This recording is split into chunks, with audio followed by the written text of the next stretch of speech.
मगर इस तांगे वाले की बेटी ने अपने षड्यंत्र से हमारे सारे सपनों को खाक में मिला दिया। और तू, अरे तू इन नीच लोगों का इतना अपना हो गया, माँ बाप के सारे उपकार भूल गया, खून का रिश्ता भूल गया, हमारा सब कुछ मिट्टी में मिलाकर आज बाबूजी और माँ पुकारता है।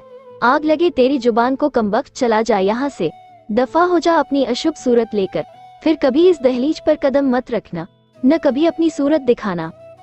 नलिन के चेहरे पर भूचाल सा नजर आ रहा था, होंठ कांप रहे थे, आंखों में आंसू थिरक रहे थे। उसने रुंधे हुए गले से कहा, ठीक है माँ, अगर माँ बाप का औलाद से केवल सौदे का ही रिश्ता होता है और तुमने ये रिश्ता तोड़ दिया है तो समझ लो जीवन में आखिरी बार मैंने तुमको माँ और बाबूजी को बाबूजी कहकर पुकारा है। अब ये जुबान उसी दिन तुम्हें माँ और बाबूजी को बाबूजी कहकर पुकारेगी जब तुम लोग पहले अपने बेटे को बेटा कहकर पुकारोगे। और याद रखो, अब मैं उसी दिन अपनी सूरत भी दिखाऊंगा जिस दिन तुम लोग मेरी सूरत देखने के लिए तड़पोगे।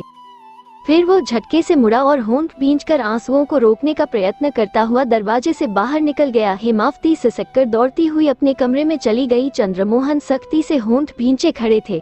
उन्होंने मुरलीधर को खूंखार नजरों से घूरकर गुर्रा कर कहा, अब यहाँ खड़े खड़े क्या देख रहे हो? यह एक इज्जतदार आदमी का घर है, घोरों का अस्तबल नहीं। मुरलीधर कुछ नहीं बोले, वो चुपचाप बाहर निकल आए। बाहर निकलकर उन्होंने तांगे के पास पहुंचकर देखा तो तांगा खाली था, नलिन उसमें सवार नहीं था। उन्होंने घबराकर इधर उधर देखा, फिर तेजी से तांगे में सवार हुए और तेज तेज तांगा हाँकते हुए गली से निकलकर सड़क पर आ गए।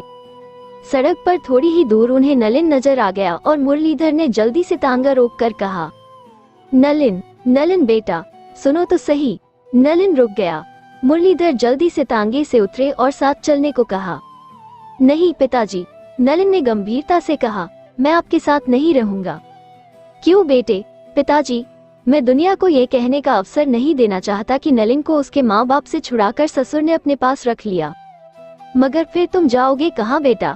मेरी चिंता मत कीजिए, मैं नौजवान हूँ, मर्द हूँ, फुटपाथ पर भी सो सकता हूँ। अब मुझे सबसे पहले अपने माँ बाप का ऋण उतार कर उस मैना को पिंजरे से निकालना है जिसे उन्होंने रेहन रख लिया है। बेटे, ये जिम्मेदारी तो मेरी है। नहीं पिताजी, ये जिम्मेदारी अब आप अकेले की नहीं, मेरी भी है। ये कहकर वो तेजी से एक ओर चल पड़ा। मुरलीधर हक्का बक्का से खड़े रह गए। हल्की सी आहट सुनकर माधवी का दिल एकदम जोर से धड़क उठा, सांस फूल गई और गला सूख गया। उसने अपने कलेजे को थामकर दूसरे हाथ से घूंघट में थोड़ी सी जगह बनाकर चुपके से दरवाजे की ओर देखा। दरवाजे के पट बहुत धीरे से खुले और फिर माधवी का दिल उछलकर गले में आ गया। दरवाजे में से बहुत चुपके चुपके नलिन घुसा था। माधवी झट संभल गई। नलिन ने बहुत धीरे से दरवाजा बंद किया और दबे पांव माधवी के बिस्तर की ओर बढ़ा। माधवी जल्दी से बिस्तर पर से उतरकर खड़ी हो गई और उसने झुककर नलिन के पांव छूने चाहे, मगर नलिन ने जल्दी से उसके कंधे पकड़कर रोक लिया और बिस्तर पर बिठाता हुआ धीरे से बोला, तुम्हारी जगह तो इस दिल में है। माधवी का चेहरा लाल हो गया। नलिन ने धीरे से उसका घूंघट उठाया और एक गहरी सांस लेकर ध्यान से उसका चेहरा देखता हुआ बोला, कितने सागर तैरकर पार करने पर, कितने पर्वत चढ़ कर उतरने के बाद आज इस रूप की देवी के इतने निकट से दर्शन हुए हैं। दर्शन तो मुझे हो रहे हैं अपने देवता के, माधवी ने धीमी धीमी बर्फीली आवाज में कहा। नलिन ने माधवी के कोमल कांपते होठों पर उंगली रख दी और धीरे से बोला, फाउल तो नहीं रहा अब? माधवी ने शर्माकर ना के संकेत में गर्दन हिला दी। नलिन ने दोनों हाथों में माधवी का चेहरा अपने घेरे में लेकर ऊपर उठाया और उसके होंठ माधवी के होठों की ओर बढ़ने लगे। उन्माद की सी स्थिति में माधवी की आंखें बंद होती चली गई और फिर दो जलते हुए अंगार माधवी के होठों पर आकर रुक गए और दूसरे ही क्षण पता नहीं किधर से हल्की सी दस्तक की आवाज आई और माधवी इतनी जोर से उछल पड़ी मानो किसी ने उसके पैरों के पास बम का धमाका कर हो। वह मैले से बिस्तर पर अभी तक घुटनों पर थोड़ी रखे बैठी एक सपना देख रही थी और सपने का अंत दस्तक पर हुआ था। किधर से आई थी दस्तक की आवाज? माधवी का दिल जोर जोर से धड़क रहा था। बेचैन नजरें इधर उधर देख रही थी। फिर अचानक दस्तक की आवाज पिछली खिड़की के पटों पर हुई थी। एकाएक माधवी का गला सूखने लगा।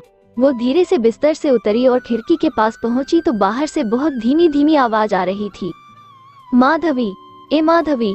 यह आवाज तो 100% नलिन की थी।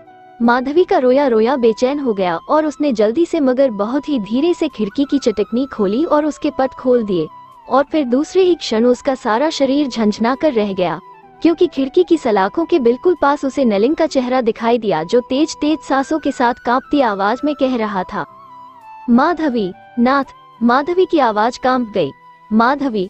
और फिर नलिन ने दोनों हाथ सलाखों से अंदर डालकर माधवी का चेहरा दोनों हाथों में ले लिया और माधवी ने अनायास उसके हाथों को आंखों पर लगाया और फिर चूम लिया। उसका शरीर थर थर कांप रहा था और आंखों में आंसू भरे हुए थे। वो कांपते होठों से कहती जा रही थी, नाथ मेरे प्रभु, मेरी माधवी, मेरी आत्मा, ये कैसा मिलना है नाथ। माधवी ने भर्राई हुई आवाज में कहा, क्या इसी मिलन के सपने देखे थे हमने?